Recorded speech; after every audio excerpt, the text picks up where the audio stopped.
Ma vocation est née en famille parce que mon papa m'a mené à la messe latino-française. Mon papa était commissaire des zones, Richard Ndjadinjate. Il aimait beaucoup les messes latino-françaises. Alors c'est là où je ne comprenais rien de tout cela et j'ai pris le goût petit à petit. Après le cheminement de la famille, le cheminement de l'école primaire, le cheminement de l'école secondaire a pris la forme dans les groupes de vocation. En terminant dans les groupes de vocation avec les diplômes d'État, j'étais déjà aspirant chez les Comboniens. Je suis entré en 1996, aussitôt après avoir obtenu les diplômes d'État au collège Maélé. Et de là, j'ai commencé ma formation pour la vie missionnaire, formation qui a duré 10 ans. Après, j'étais ordonné ici le 13 août, voilà, c'est comme aujourd'hui, par Monseigneur Monsengo. Et après l'ordination, je suis allé en mission. Et Monseigneur Monsengo voulait que je devienne abbé, que je reste au diocèse, que j'aille au grand séminaire. Après, il va m'envoyer à Rome. Il voulait comme ça. Mais moi, je lui disais, j'aimerais devenir missionnaire. Je sentais plutôt en moi une vocation missionnaire. Et la dernière fois que nous avons parlé, je lui ai exprimé cela. Il m'a béni. Il m'a dit, tu peux aller. Mais si les Comboniens te renvoient, tu peux revenir au diocèse chez nous. Probablement, il voyait quelque chose. Et c'était comme ça que j'étais parti en mission. Et j'ai travaillé en Centrafrique 6 ans. Après, j'étais à Rome pour des études de spécialisation à l'école de formateurs. De là, j'ai été au Bénin pour la formation des missionnaires comme maître et des novices. Et après, je suis rentré au Congo pour les services de l'autorité comme supérieur provincial des missionnaires comboniens du Cœur de Jésus au Congo. En terminant le premier mandat, les confrères m'ont renouvelé leur confiance pour un deuxième mandat et c'est là que l'appel de l'Église m'a rejoint.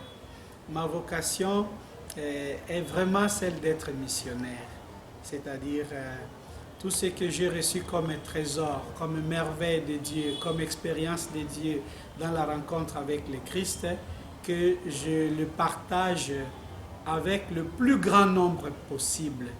Pas seulement avec ceux de ma maison, avec ceux de ma famille. Les merveilles de Dieu, les dons de Dieu, il faut les partager à tout le monde.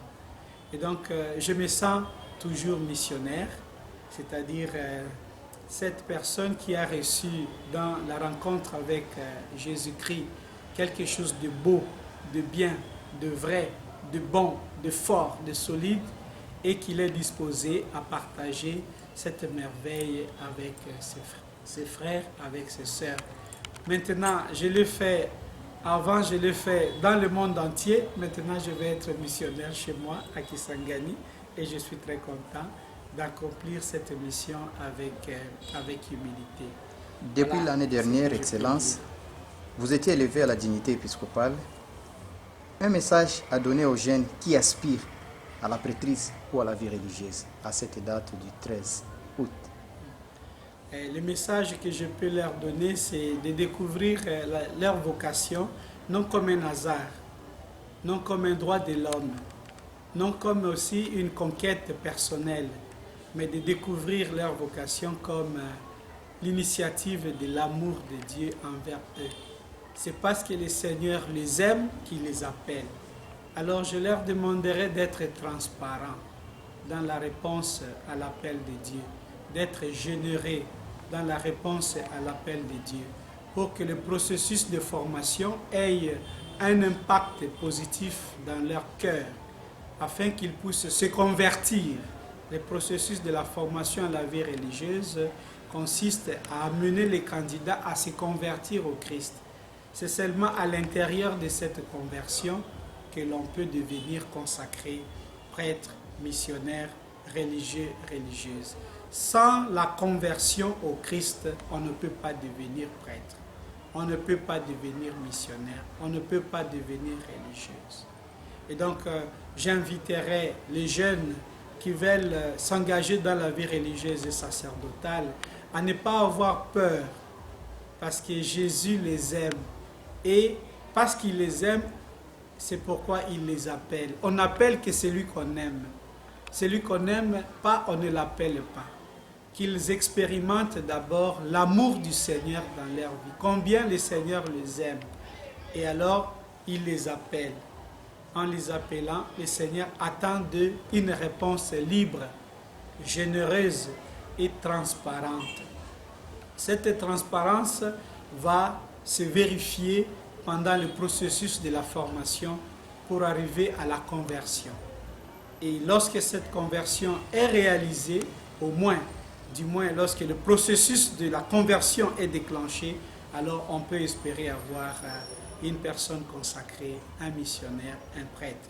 Sans le processus de conversion au Christ et à ses valeurs, on ne peut pas vraiment goûter à la joie du sacerdoce, à la joie de la vie consacrée. Et donc le message que j'adresse à tous les jeunes garçons et filles qui veulent s'engager dans la séquelle à Christ, dans la vie religieuse ou presbytérale, de pouvoir se laisser transformer par le Seigneur, de se laisser transformer par les médiations dont le Seigneur se sert, les médiations de l'Église, afin qu'ils puissent faire de leur vie une offrande totale et généreuse à l'appel de Dieu.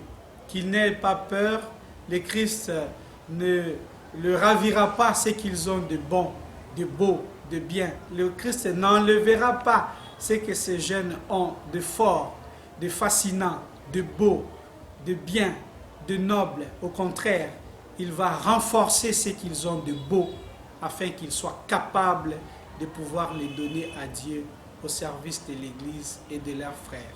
Alors, ils doivent être capables de dire oui au Christ et non aux antivaleurs de ce monde. C'est le message que je peux adresser aux jeunes qui sont en recherche dans leur vocation. C'est beau être prêtre, c'est beau être religieux, c'est beau être missionnaire. Vous ne pouvez pas imaginer la joie que moi je ressens d'être serviteur du Seigneur dans l'Église. Et j'aimerais transmettre cette joie aux jeunes de mon diocèse, aux jeunes de notre pays, aux jeunes de l'Afrique, aux jeunes du monde entier. J'invite donc tous les jeunes à ne pas avoir peur de se consacrer à Dieu, parce que Jésus, le Christ, peut leur surprendre et leur montrer vraiment les chemins du bonheur. Ça ne signifie pas qu'ils n'auront pas de difficultés, il y en aura. Ça ne signifie pas qu'ils n'auront pas d'incompréhension, il y en aura. Ça ne signifie pas qu'ils n'auront pas de moments de faiblesse, des moments d'inconsistance, des moments de crise. Tout cela fait partie du cheminement. Et ce sont des étapes vers la maturation vocationnelle. Ce sont des étapes vers la maturation, la maturité spirituelle. Et donc, qu'il n'ait pas peur de répondre à l'appel de Dieu avec simplicité, mais aussi, et je souligne cela, avec transparence et avec ouverture. Excellence, Monseigneur Léonard Ndjadinjate, la radio-télévision Mani vous remercie. Moi aussi, je vous remercie, Lucien, et je salue tous les amis de la radio-télé Amani.